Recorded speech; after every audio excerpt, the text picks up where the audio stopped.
আসসালামু আলাইকুম। তো আজকে আমি আপনাদেরকে দেখাবো আমার বারান্দায় থাকা সেই মুরগিদের কী অবস্থা। এগুলো আমার দেখতে পাচ্ছেন বারান্দার এখানে ছোট্টখাটো কিছু গাছ লাগানো আছে। আর এই যে এখানে দেখতে পারবেন আমার সেই দেশি মুরগিগুলো আছে, যেগুলো নিয়ে আমি রিসেন্টলি একটা ভিডিও দিয়েছিলাম। আ তো এই মুরগিগুলো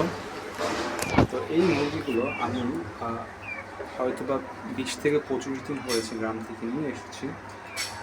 আগে এরা নিচের খাঁচাতেই ছিল। আগে লাস্ট ভিডিও যারা দেখেছেন তারা দেখবেন ৪ টে নিচের খাঁচাতে রাখা ছিল, কিন্তু এখন আমি ২ টা আলাদা আলাদা খাঁচায় দিই। ৪ টা মুরগিকে ২টো ২টো করে আলাদা করে রেখে দিয়েছি।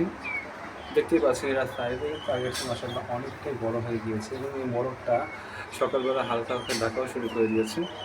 আর উপরে যে মোরগটা এটা দেখতে পাচ্ছেন, এটাও কিন্তু বেশ বড় হয়ে গিয়েছে।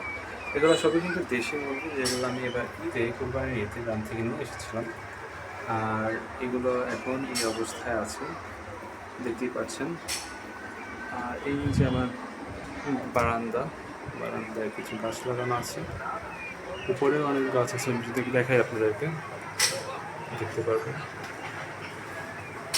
তো এই ছিল আমার সেই মুরগিগুলোর বর্তমান কন্ডিশন। ভাবলাম বর্তমান কী অবস্থা এটা নিয়ে একটা ভিডিও করি। তো এই তো দেখতেই পাচ্ছেন।